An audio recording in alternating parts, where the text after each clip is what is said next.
Tripoli, la deuxième grande ville du Liban, un pays officiellement en paix, au Moyen-Orient.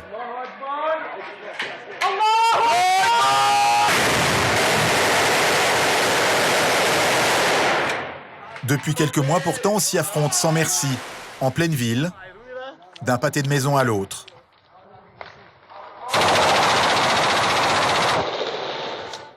Les voisins sont devenus des ennemis. C'est là que j'habite. Dès que les voisins nous tirent dessus, on grimpe et on les canarde. Ils tirent sur tout le monde. Les femmes, les enfants et même les vieux. Les gars d'en face n'épargnent personne. Mais nous, on ne fait pas ça. Une violence a priori incompréhensible. Les habitants de ces deux quartiers sont tous musulmans, tous libanais. Seule différence, les uns sont des sunnites, les autres des pro-chiites. Deux branches de l'islam qui aujourd'hui sont lancées dans une guerre à mort. Dans la rue qui sépare les quartiers chiites des quartiers sunnites, l'armée libanaise, neutre, doit désormais s'interposer avec des blindés. Islam contre islam, une ligne de fracture est en train d'embraser tout le monde musulman et de redessiner la carte du Moyen-Orient.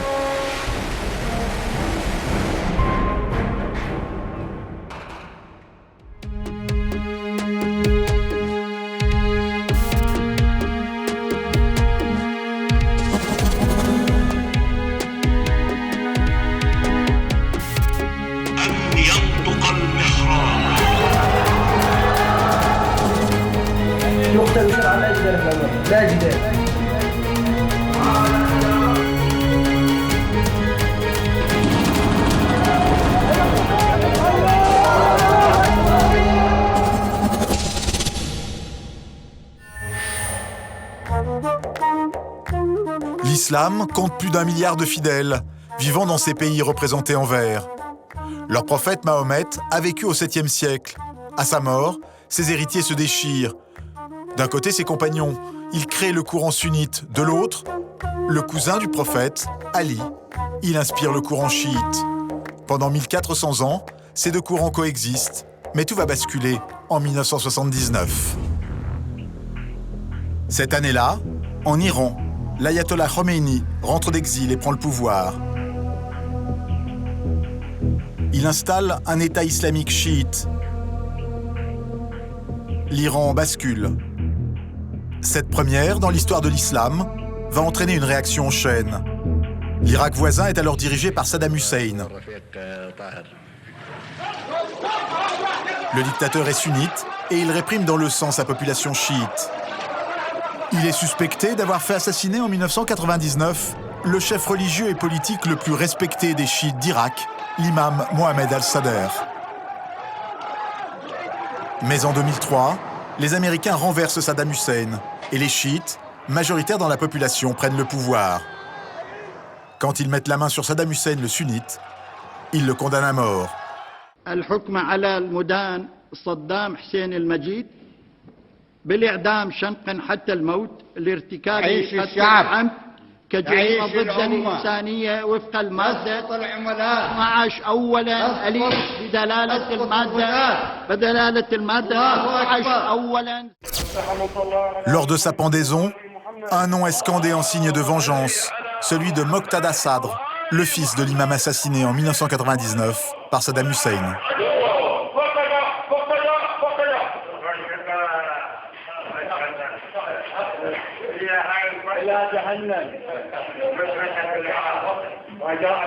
Outrage ultime, Saddam Hussein est pendu le jour de la fête de l'Aïd, le jour le plus sacré des sunnites.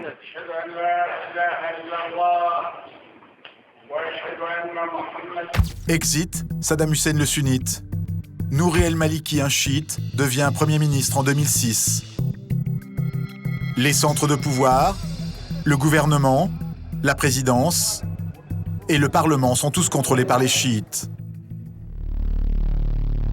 Avec l'Irak, un bloc chiite apparaît en plein cœur du monde arabe. Dans le pays, une rivalité mortelle déchire désormais les deux communautés. Pour nous en rendre compte, nous nous rendons à Nadjaf, ville sainte chiite, à 160 km de Bagdad.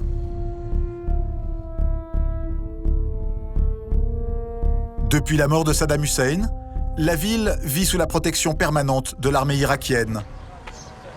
Les menaces d'attentats contre les chiites y sont quotidiennes. C'est qui, lui? C'est un journaliste? Oui, je suis journaliste français. Quoi? La télé française? Mais je ne peux pas vous laisser rentrer.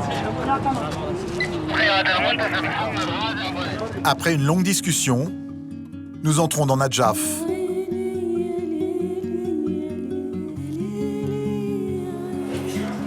Les dignitaires chiites, hier persécutés par Saddam Hussein, discutent et font leurs courses en toute liberté.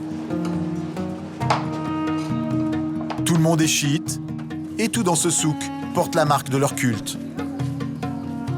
Sur les étals, impossible d'échapper à ces petites pierres rondes sur lesquelles les chiites posent leur front pour faire la prière, tradition interdite chez les sunnites. Les turbans noirs, signe de reconnaissance de l'aristocratie religieuse chiite, se fabriquent à l'appel. Et des milliers de touristes, exclusivement chiites, affluent pour visiter la maison de Hassan et Hussein, les deux fils de l'imam Ali, le cousin du prophète et fondateur du courant chiite. Ça, c'est le bureau de l'imam Hassan, le fils d'Ali. C'est là qu'il enseignait le Coran et la charia. C'est une pièce modeste. Ces touristes viennent embrasser des reliques vieilles de 14 siècles. Protège-moi, mon cher imam. Que Dieu bénisse ce lieu.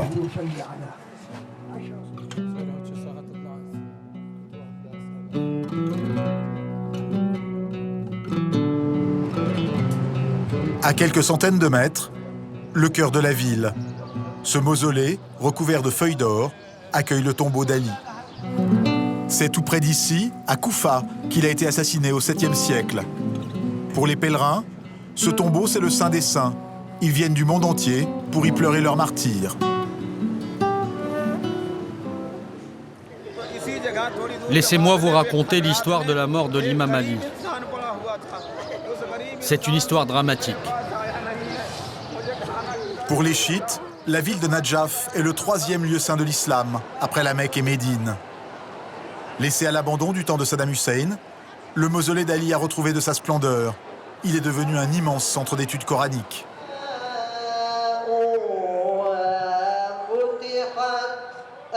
Chaque année, 7000 étudiants venus du monde entier y suivent des cours pour devenir imams. Assis par petits groupes, à même le sol, ils suivent l'enseignement de leur maître. D'après les textes, ces paroles ont été recueillies à l'époque de l'imam Ali, et elles ont été reprises par nos savants. Chez les chiites, il faut 25 ans d'études pour devenir imam. Il n'est pas nécessaire d'étudier aussi longtemps chez les sunnites. C'est une autre grande différence entre ces deux courants de l'islam. Selon ce maître, ce mausolée est le point de départ du nouveau rayonnement chiite. Chacun choisira à travers le monde un endroit où aller prêcher les principes de la religion chiite. Nos élèves ont pour mission de transmettre notre religion, non seulement ici en Irak, mais sur tous les continents. Pour être à la hauteur de cette ambition, le directeur du lieu saint voit grand. Il tient à nous montrer la maquette du projet d'extension du mausolée d'Ali, une extension faramineuse. À gauche, vous pouvez voir le vieux mausolée. Et le reste, c'est l'expansion qui est prévue. Le nombre de nos pèlerins augmente chaque année. Et juste cette année, pour notre fête annuelle, nous avons reçu à peu près 15 millions de visiteurs. Pour se financer, il compte en grande partie sur l'argent en provenance d'Iran. Mais le sujet est tabou. Le directeur préfère nous parler de la sadaka, un système de dons propre à l'islam. Qui finance tout ça? Les chiites du monde entier donnent environ 20% de leur épargne à ce lieu saint. C'est la sadaka. Une partie est pour l'expansion du lieu et l'autre, on la distribue aux étudiants, aux pauvres, aux orphelins et aux malades. Impossible de savoir combien le clergé de Nadjaf reçoit des chiites du monde. Ce qui est sûr, en revanche, c'est que ses moyens sont importants. Pour s'en convaincre, il faut faire quelques centaines de mètres pour découvrir ce cimetière.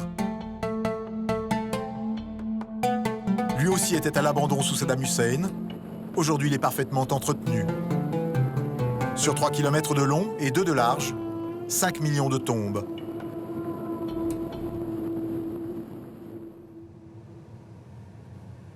On vient du monde entier pour s'y faire enterrer, symbole du nouveau rayonnement des chiites en Irak, de leur pouvoir et aussi de l'influence de l'Iran, le grand voisin perse. Il y a plein de tombes iraniennes ici. Depuis la chute de Saddam Hussein, ils sont de retour. Et ils sont nombreux. Ah bon? Ils sont de plus en plus nombreux? Oui, il y en a de plus en plus.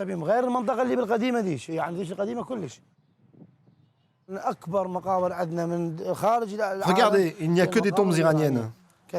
Et toutes celles-ci sont iraniennes. Pour indiquer ce lieu aux ouvriers, on a même nommé cette rue la rue d'Iran. Séparés désormais jusque dans la mort, il n'y a ici aucune tombe sunnite. Aujourd'hui, les sunnites d'Irak vivent de leur côté. Ils se sont regroupés dans quelques villes au nord du pays. La principale, Falloujah, 300 000 habitants, une ville en état de siège. Sur les principales voies d'accès, des brigades chiites de l'armée irakienne bloquent l'accès. Bonjour, il y a moyen d'aller à Falloujah? T'as rien à faire ici. Éteins ta caméra. Seuls les habitants de Falloujah peuvent passer. Nous n'irons pas plus loin, mais nous parviendrons à confier notre caméra à un journaliste local, un sunnite. Voici ces images. De l'autre côté de ce pont, la ville sunnite de Falloujah. On l'appelait la ville des mosquées. Autrefois florissante, elle est aujourd'hui en ruine. La plupart des magasins sont vides. Ces images sont rares. Voilà 10 ans que la ville est encerclée. Depuis la chute de Saddam Hussein, les habitants, tous sunnites, survivent tant bien que mal. Chaque semaine, au péril de leur vie, ils déferlent par milliers sur l'autoroute abandonnée pour réclamer d'être traités à l'égal des chiites.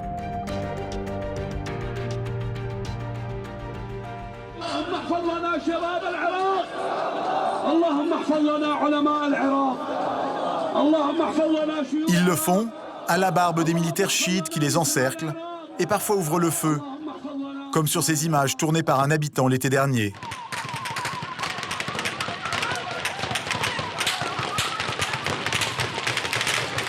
Dans ces affrontements, il y a déjà eu plusieurs morts. Ce jour-là, il n'y aura pas d'incident. Mais la rancœur est grande à l'encontre des chiites, les nouveaux maîtres du pays. Tous les prisonniers sont des sunnites. Les prisonnières aussi sont des sunnites. Et la marginalisation est aussi pour les sunnites. Tout ça n'est pas équilibré. La balance penche seulement dans un sens. Et quand on est musulman, on se doit d'être équilibré. Nous, on restera ici, jusqu'à ce qu'il y ait une solution. Moi, je dis devant le monde entier, je suis sunnite et fier de l'être.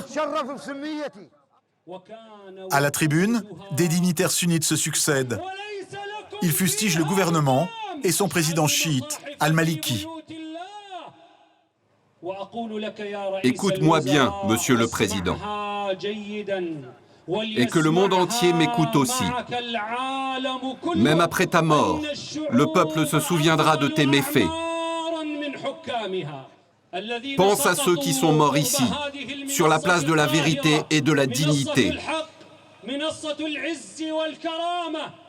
Je te rappelle que leur sang n'est pas encore sec, et je te jure, au nom de Dieu, qu'on fera vivre leur mémoire et que l'on n'abandonnera jamais leur combat.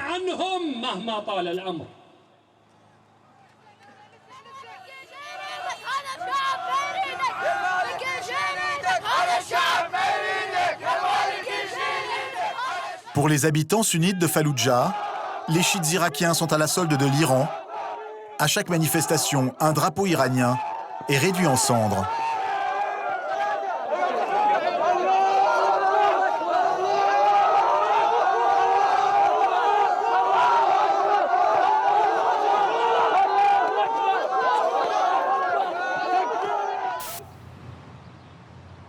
Retour à Bagdad, la capitale du pays.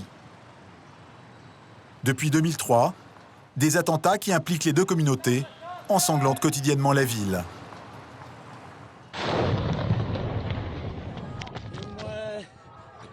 Plus de 250 attentats cette année, la plupart à la voiture piégée.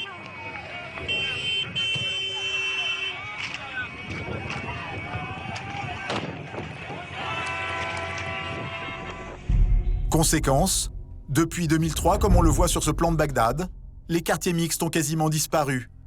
Les quartiers chiites, en jaune, s'étendent, et les quartiers sunnites, en vert, diminuent. Ce sont désormais des murs de béton qui séparent les habitants.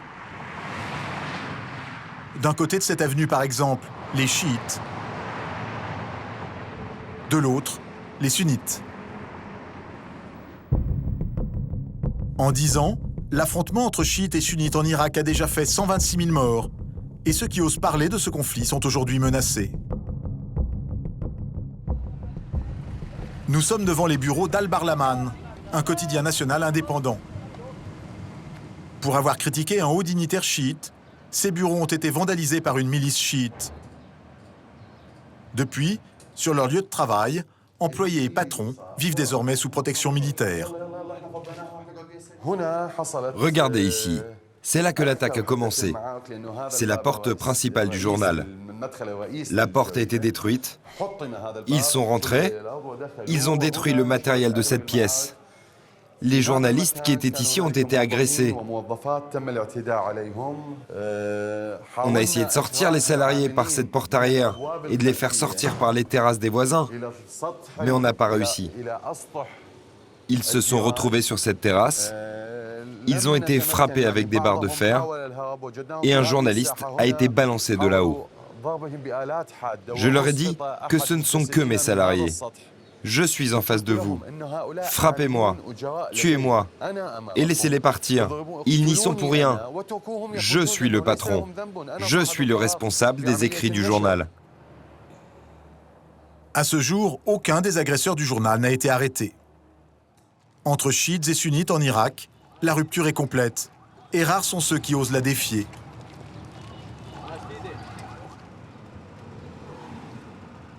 Abu Wahab habite dans un des derniers quartiers mixtes de Bagdad. Je prends cette route tous les jours, et j'ai déjà vu des cadavres. Une fois, c'était avec ma femme. On a vu un cadavre se vider de son sang, comme si c'était un mouton. Le sang n'a pas arrêté de couler, à cause de la haine qui détruit les sunnites et les chiites. Même dans ce quartier, où sunnites et chiites coexistent, ils ne se mélangent pas. Abu Wahab est une exception, il est sunnite, instituteur, et marié à une chiite. C'est vrai que je suis sunnite, et je me suis marié avec celle que j'aime, même si je savais qu'elle était chiite. Mais vous savez, elle est bien éduquée. Pour nous, la vie est devenue très difficile. La venue des Américains a semé cette haine entre chiites et sunnites. Maintenant, cette haine immonde nous pousse à nous entretuer. Eshrak, son épouse, est elle aussi institutrice.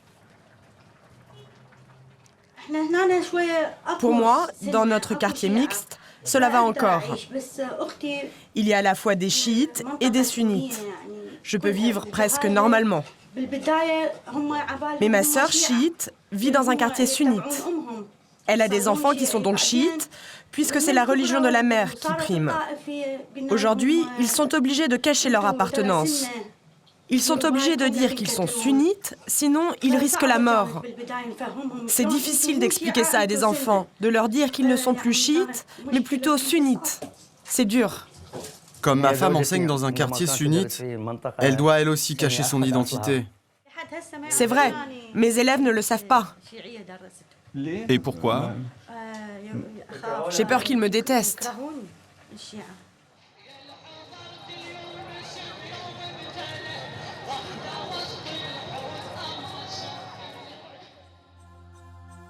Après l'Iran et l'Irak, un troisième pays est dirigé par les pro-chiites dans la région, la Syrie. Ces trois pays forment ce que l'on appelle le croissant chiite, un croissant que les sunnites veulent briser. Pour eux, le maillon faible, c'est Bachar el-Assad, le dictateur syrien. Il est alawite, une branche du chiisme. Il est soutenu par l'Iran. Face à lui, des rebelles majoritairement sunnites. Le soulèvement populaire s'est transformé en conflit religieux. Alep, la capitale économique du pays.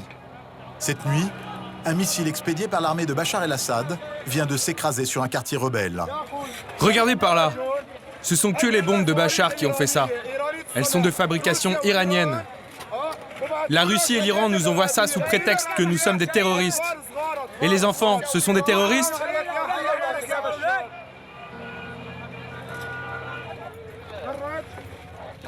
Regardez. Ceux qui jouaient sur ce tricycle, est-ce que ce sont des terroristes ? Ils disent qu'ils combattent le terrorisme.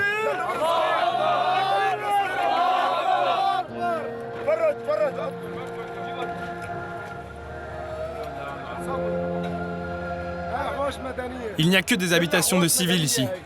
Ce ne sont que des civils. On a déjà sorti plus de 10 cadavres. Et il en reste encore. Le chef rebelle de la ville, un ancien colonel de l'armée régulière, arrive sur les lieux. Il est accueilli par un chant sunnite.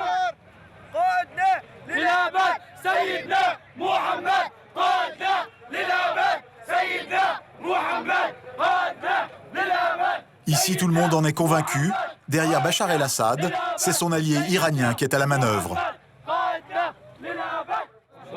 Je dis à la communauté internationale, et je m'adresse spécialement au monde arabe et à toute la communauté musulmane, Dieu m'est témoin, vous allez le regretter, l'Iran va vous coloniser si on ne sort pas vainqueur, ici en Syrie.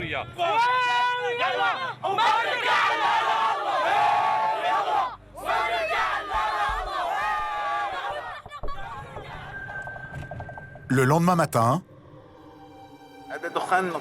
C'est quoi cette fumée? Des obus, des missiles lancés du sol et des frappes aériennes.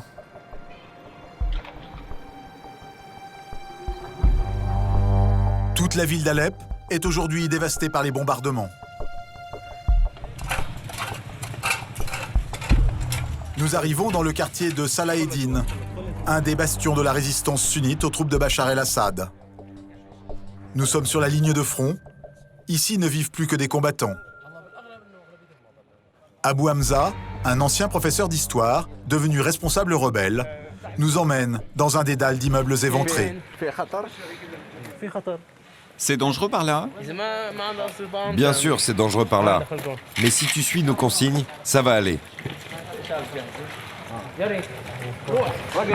Allez, cours! Tu as entendu le sniper? Allez, on avance.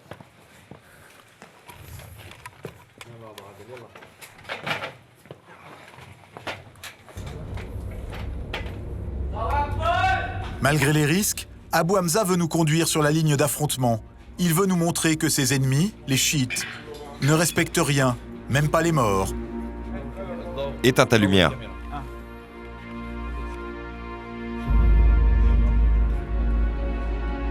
La ligne qui sépare les deux camps est juste derrière ces volets. Une route. On y voit une voiture dans laquelle gît un homme que personne ne peut aller chercher. Il y a qui de l'autre côté? Il y a des snipers de l'armée et des espions. Ce sont des porcs, bien sûr. Si ce n'étaient pas des porcs, ils ne tireraient pas sur des innocents. Quand ils sont arrivés ici, nous nous sommes retrouvés face à une vingtaine de personnes qui parlaient iranien. On leur a balancé des grenades et on en a tué quelques-uns. Pour moi, c'est devenu une guerre entre l'Iran et le peuple syrien. Les chiites voudraient garder la main sur la Syrie et rêvent de retrouver la gloire passée de leur ancien empire.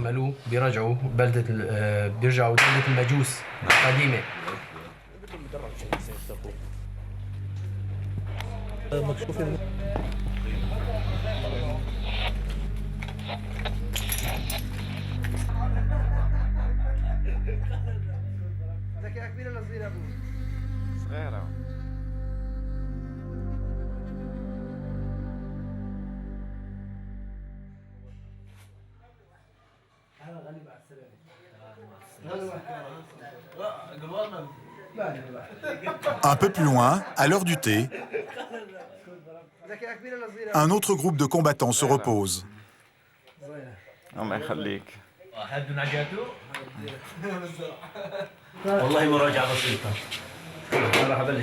Je dors toujours avec mon arme sur moi.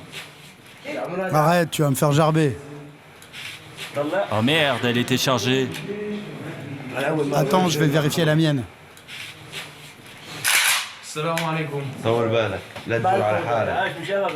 L'atmosphère détendue est propice aux confidences.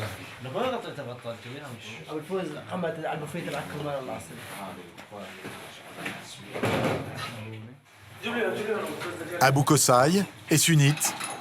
Il se bat ici depuis 2 ans. Et quand on lui parle des chiites, il est radical. Un chiite doit être tué sans aucun doute. Et quel que soit le lieu où il se trouve, c'est notre devoir de les tuer, même s'ils s'accrochent au mur de la Mecque.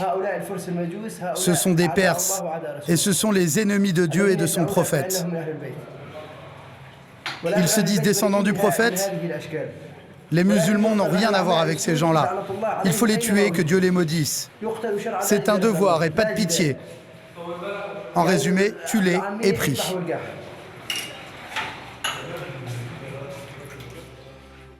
Un musulman qui tue un autre musulman, un péché en islam. Alors depuis peu, des imams sunnites font le tour des lignes de front pour justifier cette guerre fratricide.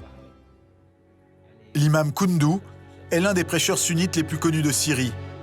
Il prêche une guerre sainte d'un nouveau genre, le djihad entre musulmans.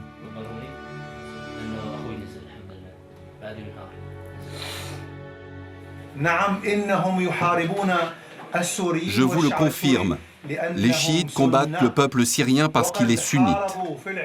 Tout comme les chiites ont combattu les sunnites en Irak lorsqu'ils étaient au pouvoir.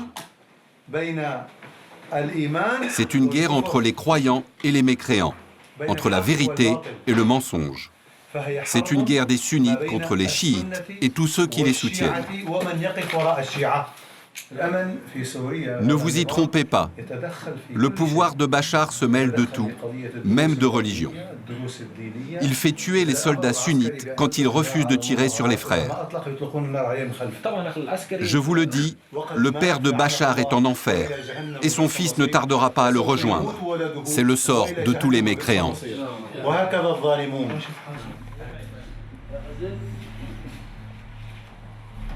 Après quelques heures passées avec les combattants, il s'en va, solidement escorté, porter cette parole à d'autres groupes armés, ailleurs dans Alep.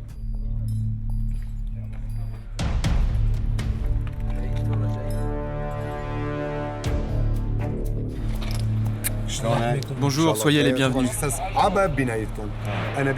Abou Ali n'a pas eu besoin d'écouter les prêches de l'imam pour être convaincu.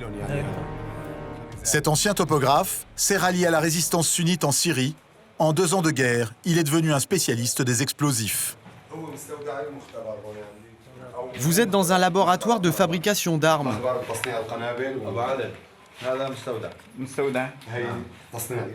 Ici, tout est fait maison. Par exemple, ça, c'est une bombe traditionnelle. Elle peut tuer jusqu'à 1000 personnes. Celle-ci est différente. Elle fonctionne avec un retardateur électronique. C'est pratique, on peut la déclencher à distance.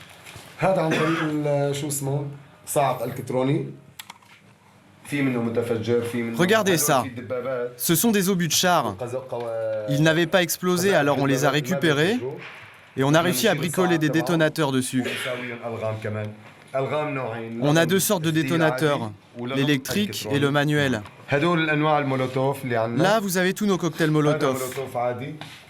Celui-là est un peu spécial.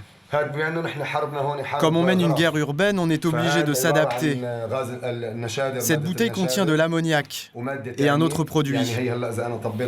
Si par malheur je lâche la bouteille dans la pièce, en 2 minutes, tout le monde est cuit.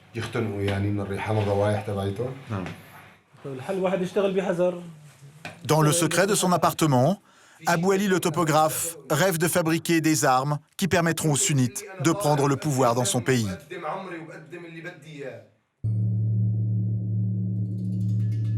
Le conflit entre les deux communautés qui embrasent la Syrie depuis 2 ans fait aujourd'hui tache d'huile dans le pays voisin, le Liban. Dans ce petit pays aux origines multiconfessionnelles, chiites, sunnites et chrétiens se côtoient. De nombreux conflits les ont opposés, mais depuis 20 ans, la paix régnait dans le pays. Sur la route, dès notre entrée au Liban, nous constatons que cette paix s'est brisée. Nous sommes à Hermel. Une roquette vient de tomber au cœur de la ville, à quelques mètres d'une mosquée.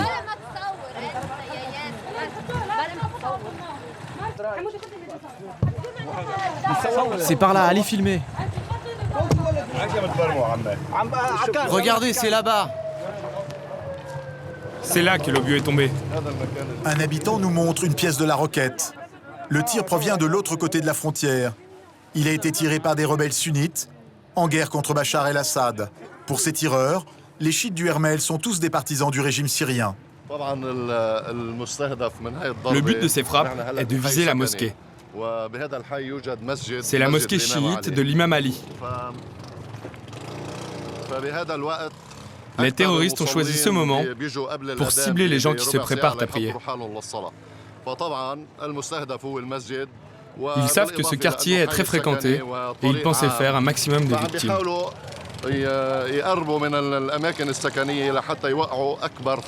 Et heureusement, ils n'y sont pas arrivés. Dans cette région, en 5 mois, 40 roquettes ont été tirées sur la ville. Elles ont fait 3 morts. Nous partons vers le sud. Passé Beyrouth, nous nous enfonçons en terre chiite. Et il est difficile de ne pas s'en apercevoir. Sur les lampadaires, des drapeaux jaunes à l'effigie des leaders chiites locaux. Plus loin, une photo en soutien à Bachar el-Assad. Toute la région sud bénéficie des largesses financières de l'Iran, comme on peut le lire sur ce panneau sur le bord de la route. Et les fêtes religieuses chiites y sont célébrées ostensiblement, comme ici à Nabatiyeh. Les croyants chiites organisent des spectacles pour commémorer la mort d'Ali, leur premier imam, et celle de son fils Hussein, assassiné par les sunnites, et dont la dépouille fut traînée derrière un cheval.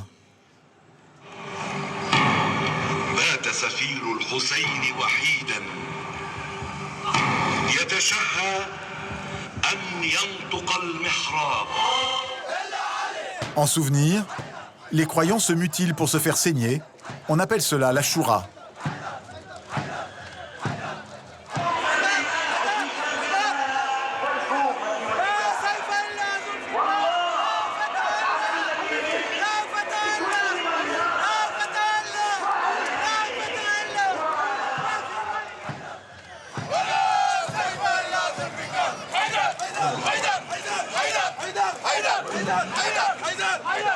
Au sud Liban, désormais, les chiites dominent.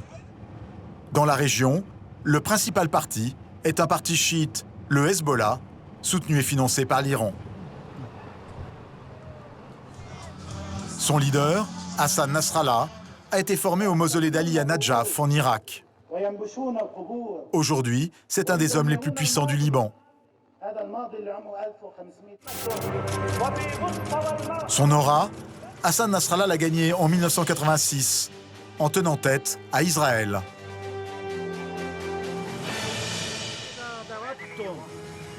Si vous bombardez l'aéroport international Rafik Hariri à Beyrouth, nous bombarderons l'aéroport Ben Gourion à Tel Aviv. Commandant en chef des troupes du Hezbollah, il a fait reculer l'armée israélienne hors des frontières libanaises, une première.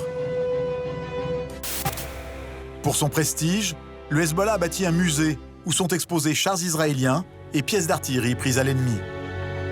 Dans une mise en scène, tout à la gloire du parti chiite.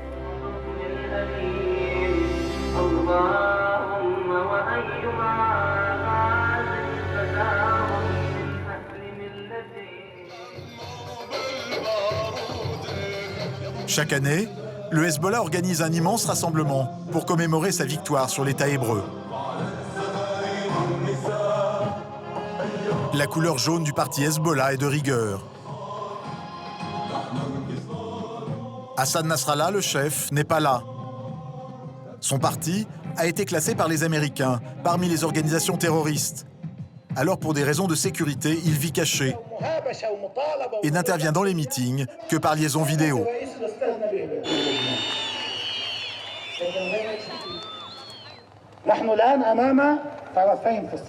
Nous avons le choix entre deux camps dans cette guerre. Le premier camp est soutenu par les États-Unis et les Arabes de la région qui soutiennent les djihadistes, qui mutilent les corps, coupent les têtes et profanent les tombes. Dans son discours, le prédicateur met dans le même sac Israël, les Américains et les musulmans sunnites.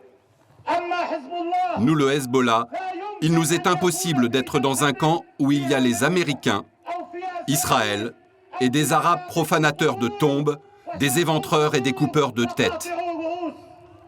Il n'y a pas de futur pour la Syrie avec ces gens-là. Il n'y a pas de futur pour le Liban. Il n'y a pas de futur pour la Palestine. Il n'y a pas de futur pour les peuples de la région.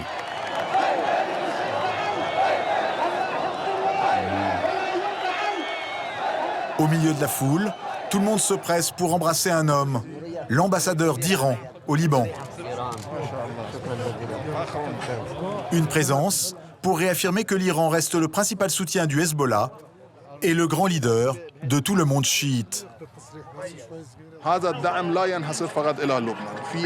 Notre aide n'est pas simplement destinée au Liban. Quel que soit le lieu du monde, quelle que soit la parcelle de terre dans le monde, si c'est un combat juste et important, vous trouverez l'Iran. Face à la puissance du Hezbollah, bras armé de l'Iran dans la région, un homme a décidé de s'élever. Il vit à Saïda, à 40 km de Beyrouth, une ville mixte et relativement paisible. Le cheikh Hassir, c'est un sunnite.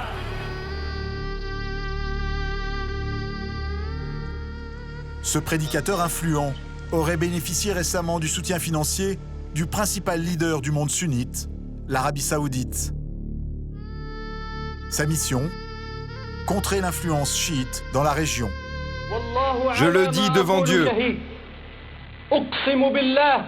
Et c'est un conseil que je te donne. Arrête Hassan Nasrallah. Arrête de pousser les chiites libanais à combattre aux côtés de Bachar el-Assad. Car comme on le sait tous, et Dieu en est témoin, ton seul but est d'augmenter la puissance des chiites au service de l'Iran. Ces diatribes anti-chiites ont de plus en plus d'écho et menacent la stabilité du pays. Résultat, le 30 mai dernier, l'armée libanaise décide d'agir contre lui. Véhicules blindés et soldats se positionnent autour du domicile du cheikh. L'homme est assigné à résidence, plus personne ne peut l'approcher, ni filmer son domicile. Nous réussirons toutefois à passer le lendemain. L'homme vit en état de siège, dans un petit 3 pièces. Je ne peux plus bouger. Mais il y a des hommes à moi qui ont pu se faufiler à l'extérieur pour organiser une manifestation de soutien à mon encontre. Le cheikh craint pour sa vie. Il a mis son quartier sous surveillance. Il a installé des caméras partout. Hassan Nasrallah ne veut pas entendre la voix de la vérité. Il tient tout le pays. Et en face de lui, il ne peut plus y avoir que des gens comme moi. C'est pour cela qu'il met la pression à l'État pour m'éliminer. Pour communiquer avec l'extérieur, le cheikh est très présent sur les réseaux sociaux. Ça marche bien. J'ai 289 000 likes sur Facebook. Des fans qui nous supportent ici au Liban et à l'extérieur du pays aussi. Il a 2 équipes d'animateurs sur Facebook. Des hommes, pour écrire des messages destinés aux hommes. Et derrière cette porte, couvrez-vous, s'il vous plaît. Ses collaboratrices, dont les messages ne sont destinés qu'aux femmes. Voilà, ici c'est pour les femmes. C'est clairement séparé de celui des hommes. C'est un lieu simple, mais qui fonctionne bien.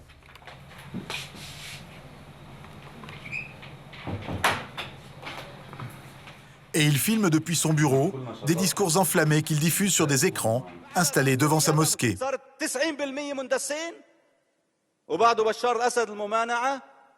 Les chiites veulent nous tuer, ils veulent nous épurer, ils veulent prendre nos femmes, ils détruisent nos mosquées, et nous on va rester là à rien faire. Si le leader chiite Hassan Nasrallah voulait faire flotter son drapeau du Hezbollah ici, il ne pourra le faire que sur ma tombe. Et je vous le dis, ce ne sont pas des paroles en l'air. Qu'est-ce que vous pouvez faire pour continuer à vous battre? Ce que je peux faire, je le fais déjà. Je dis la vérité. Je distribue des armes à tous ceux qui sont contre le projet des chiites que l'on refuse. J'espère créer face au projet des chiites une révolution qui portera le nom de révolution de la dignité. Vous êtes en train de dire que vous armez les sunnites? Je n'ai pas dit ça exactement. Mais si les chiites continuent à venir nous agresser et que l'État ne fait rien pour me protéger, je dois bien le faire moi-même. Depuis son bureau, Cheikh Hassir soigne son look et son image, très inspirée par Ben Laden, une icône des sunnites radicaux, barbe longue et couvre-chef blanc. Le Cheikh a aussi mis en ligne cette vidéo qu'il tient absolument à nous montrer. Le voici les armes à la main, maniant la Kalachnikov, tout comme le faisait Ben Laden sur cette image qui a fait le tour du monde.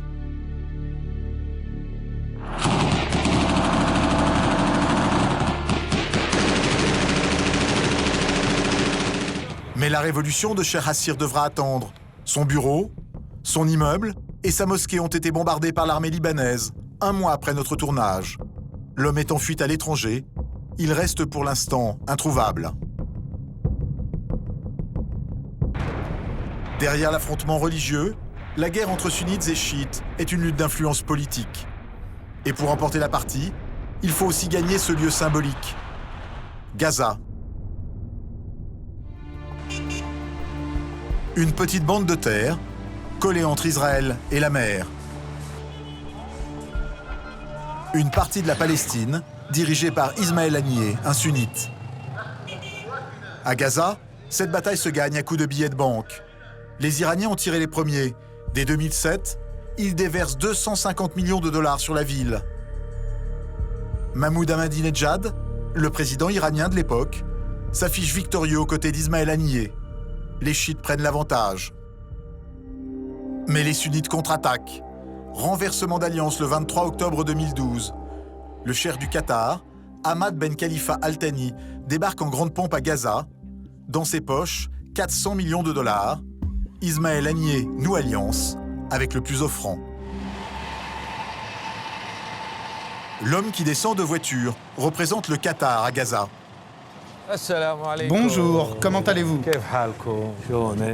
C'est lui qui signe les chèques au nom de l'émir aux différentes institutions de la ville. Visite guidée des différents lieux en cours de financement par le Qatar. On a encore besoin de tables et de chaises. Oui, je vais transmettre. Merci, le Qatar est une bénédiction. L'université et la bibliothèque ont été entièrement restaurées. 500 000 dollars y ont été investis au total.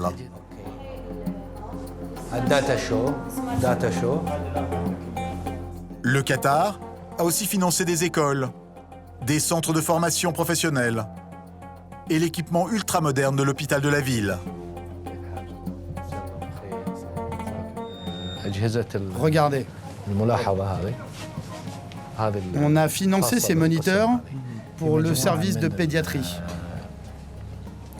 On a aussi acheté des scanners pour les maladies liées au cerveau.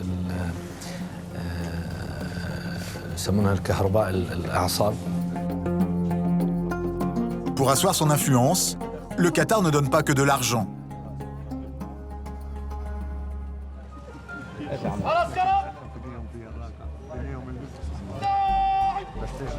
L'émirat envoie à Gaza son imam vedette, le cheikh sunnite Kardawi. Ce vieil homme est un prêcheur très radical, star de la chaîne qatari Al Jazeera. En Occident, il est surtout connu pour ses propos antisémites qui font l'apologie d'Hitler. Tout au long de l'histoire, Allah a imposé aux Juifs des personnes qui les puniraient de leur corruption. Le dernier châtiment a été administré par Hitler. Avec tout ce qu'il leur a fait, et bien que les Juifs aient exagéré les faits, il a réussi à les remettre à leur place. Au Moyen-Orient, il est célèbre pour ses diatribes contre les chiites. Les chiites nous combattent avec leur argent, leurs armes, leurs hommes et leur politique.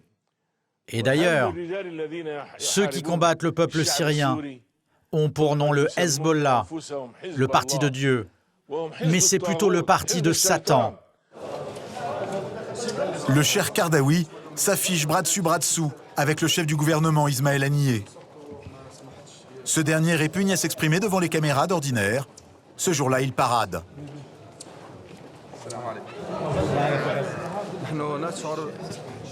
Nous sommes fiers et heureux d'être aux côtés du Cheikh Kardawi, le vendredi, jour du Seigneur.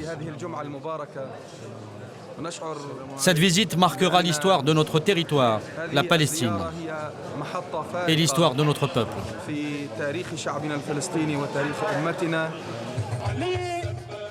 Au cœur de la ville, un meeting est organisé en l'honneur de l'imam.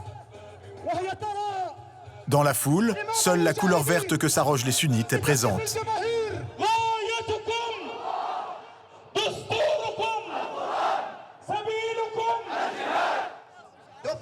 Ce jour-là, on fête le renoncement du Hamas à ses anciens soutiens chiites et son retour dans l'alliance sunnite, ce que le vieux Cheikh Kardawi appelle la Oumma. Bonjour à vous, peuple de Gaza. Il était temps de venir à Gaza, de rencontrer les hommes de Gaza, la population de Gaza. Je voudrais vous dire, nous sommes de votre famille et ressentons qu'une nouvelle Oumma est en train de naître. L'enjeu de ce pacte dépasse largement Gaza et la Palestine.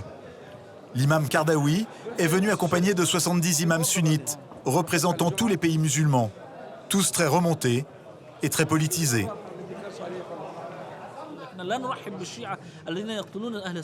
Les chiites ne sont pas les bienvenus ici, car ils massacrent nos frères en Irak et au Liban. Car ce sont des mécréants qui aident Bachar el-Assad en Syrie. Ces chiites, nous les détestons. Et ce sont nos ennemis déclarés. Leur seul but, c'est de créer le croissant chiite qui passe par l'Iran et la Syrie. Que Dieu les remette dans le droit chemin.